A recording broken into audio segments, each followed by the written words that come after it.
Envie de changement ? Jusqu'au 20 juin, ce sont les ventes privées SEAT. Des remises exceptionnelles sur une sélection de véhicules neufs disponibles en 72 heures près de chez vous. Comme la SEAT Ibiza Urban à partir de 99 € par mois avec 2650 € d'apport. Faites-vous plaisir. Laissez-vous tenter sur seat.fr.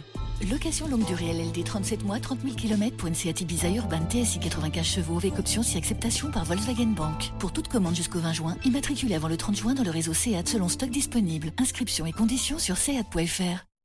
L'été dernier avait déjà été particulièrement difficile. Une baisse de plus de 50% du nombre d'enfants partis en colonie de vacances. Louise Fénelon, comment ça s'annonce pour l'été qui vient pour les professionnels que vous représentez ? Écoutez, on vient d'avoir les autorisations d'ouverture des séjours pour cet été. Du coup, tout le monde était déjà dans les starting blocks, mais c'est vrai que les inscriptions sont encore en cours. Donc, on sait que les enfants ont particulièrement besoin de partir en vacances cet été. Donc, on espère que les parents vont continuer à inscrire leurs enfants. Je pense qu'ils étaient comme nous en attente de savoir quel allait être le protocole, quelles allaient être les conditions.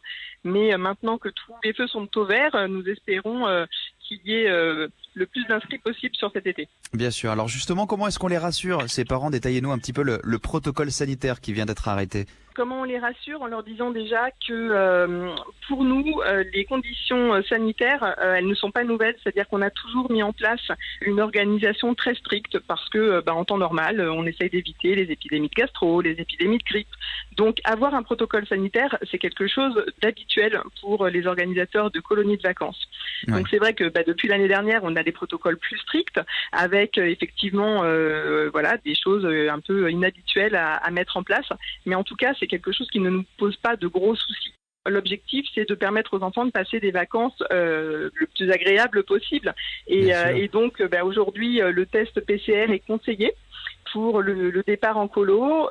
On aura effectivement tous les gestes barrières. Voilà, j'ai envie de dire aujourd'hui le protocole actuel date d'hier et on a quand même la volonté qu'il s'assouplisse un petit peu d'ici au 1er juillet, même le 7 juillet, les dates de premier départ, puisque on est quand même sur une phase descendante de la pandémie et aujourd'hui, nous on est en attente de quelques assouplissements qui permettront aux enfants de retirer le masque de temps en temps et de pouvoir souffler par rapport à toutes ces conditions qui ont été souvent pénibles pour eux au quotidien dans les établissements scolaires notamment. Et on l'espère aussi, mais on note bien que pour l'instant le test PCR est recommandé, même pour les enfants, recommandé, pas obligatoire. Est-ce que la vaccination, en revanche, sera obligatoire pour le personnel encadrant par exemple ?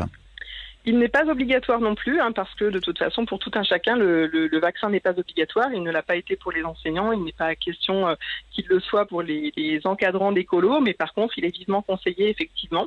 C'est une sécurité supplémentaire. Mais j'ai envie de dire, l'année dernière, on a très très bien géré. Il n'y a pas eu de gros clusters sur l'écolo. Donc on espère bien qu'il en sera de même cette année. Notre organisation au global garantit la sécurité des enfants. On est là pour leur faire passer un très bon moment et on a à cœur, bien évidemment, de respecter ces conditions d'hygiène qui sont notre quotidien désormais.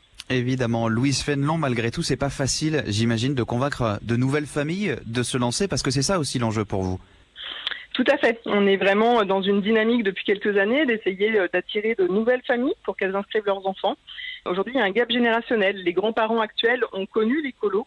Elles étaient, on va dire, plus habituelles.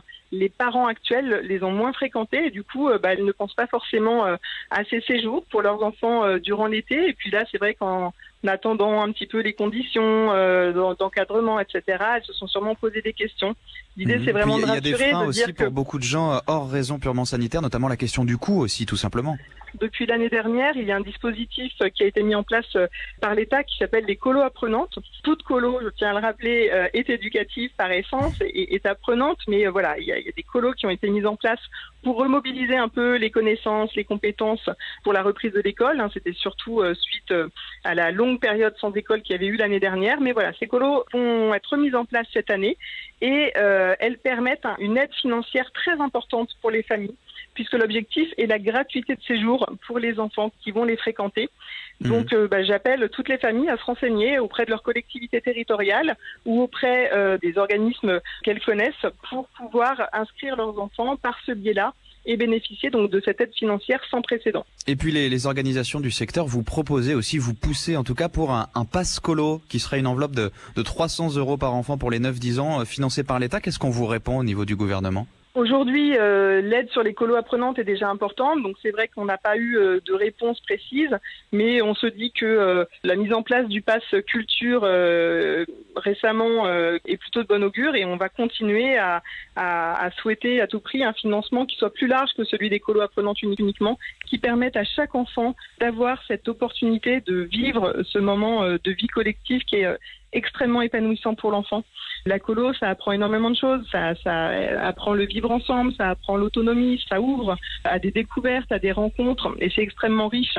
C'est aussi l'apprentissage de la mobilité, chaque enfant, pour nous, devrait pouvoir, au moins une fois dans sa vie d'enfant, avoir la chance de profiter de ces moments-là, de se faire de très belles amitiés, de découvrir des activités qu'on n'avait jamais pratiquées, découvrir aussi des environnements qui sont pas ceux du quotidien, parce qu'une colo, c'est aussi un moment où l'enfant peut être quelqu'un d'autre que celui qu'il est dans son quotidien.